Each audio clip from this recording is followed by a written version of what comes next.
difference, no matter how small it is. Just like the hummingbird, we can all do something. And that is what is being done here at Cookswell. The balance between the sustainability, the human needs, as well as the rising sustainability concerns in Kenya. Welcome to another exciting episode of Art Check, the home where we tackle issues and environmental, and today is no exception. My name is Anne Masharia. So this is our charcoal making kiln. It's for making charcoal at home or for a small business even. The whole idea behind it is how do you make charcoal without cutting down the whole tree. So what we've designed is this kiln that can either use small pieces of things like bamboo, you can even use coconuts, but most people prefer to use just small twigs and stems. So you just come with your panga, cut the charcoal into small bits, and then once you have it all cut up, this is our kiln that we've designed. So this is for making the charcoal. Okay. So you simply light a fire at the very bottom, inside here at the beginning. You fill it up to the top with your wood, with your maize cobs, with your coconuts.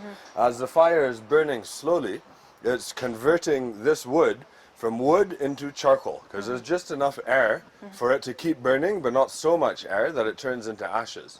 After a few hours, what I'll do is I'll add a few more things inside. Here, you can even throw that one in if you want. Simple, like that. This burns for about 6 hours, the small-sized one. After about 6 hours, you'll see the color of the smoke changes, and then your charcoal is ready. So you can make free charcoal at home without cutting down any trees at all. Someone might be asking what liquid that is over there, and So, the smoke really, is it okay, or?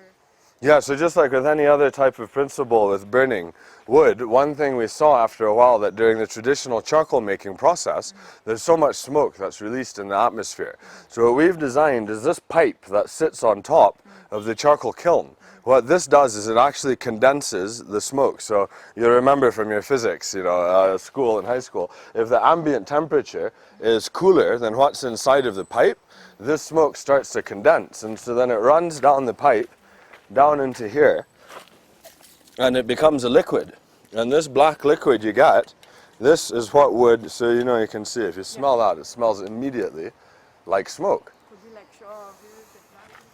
Yeah, so then this is what's been emitted in just 2 or 3 hours, that if you didn't have this pipe, that smoke would be going in the atmosphere. So this liquid is very useful. You can use it for organic farming, for spraying different types of vegetables, even for like fence posts or timber to stop termites eating it. They use it a lot in Vietnam, Cambodia, Thailand. It's a very big business there, but it's just starting to catch on here in Kenya a little bit.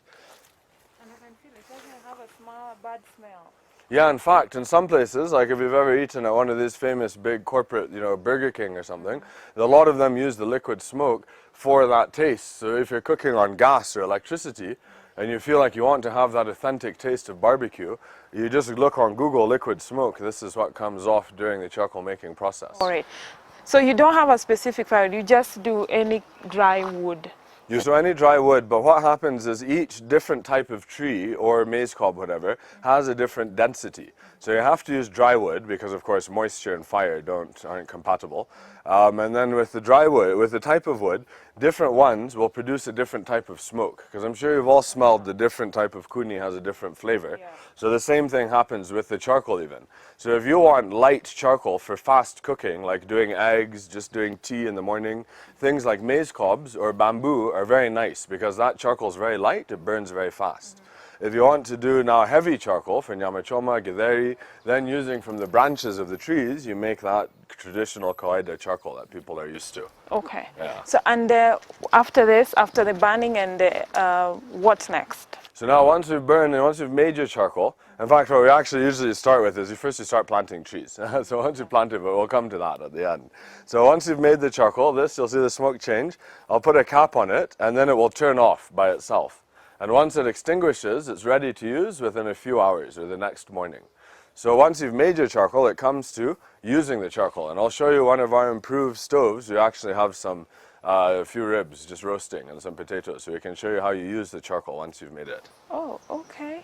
So you've said this is burning for almost 6 hours? Yeah, about 6 hours, you fill it up to the top. After which, do they cool? Do you allow them to cool? Or? Yeah, then you allow it to cool for about 2 to 3 hours once you've put the lid on, because that cuts off the oxygen supply.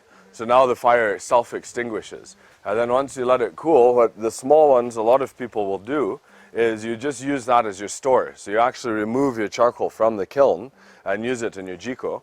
We make one much bigger size of kiln that makes a bag and a half in a day. That kiln for 18,000. And that one for like nyama choma joints, small bakeries, hotels, businesses. If you're able to make one bag of charcoal a day without cutting any trees, you really save money. Because imagine if you're buying right now a bag for 2,000–3,000, at the end of the year, if you're buying a bag a day, that's 500,000 shillings. Yeah.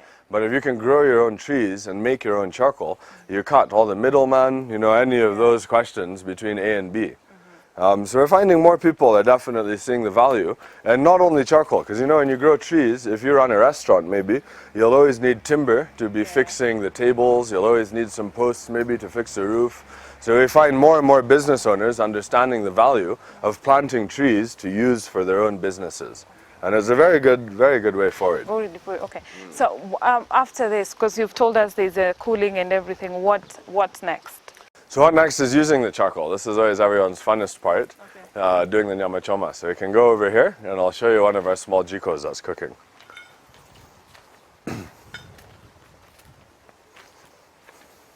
Now these are designed according to the feedback they get from customers, and they can be used at home. They're very friendly, energy-saving stoves. And we all at home, if we can use these type of stoves, then be guaranteed that you'll not only be saving energy, but also you'll be making a difference in the environment. This and much more after the break.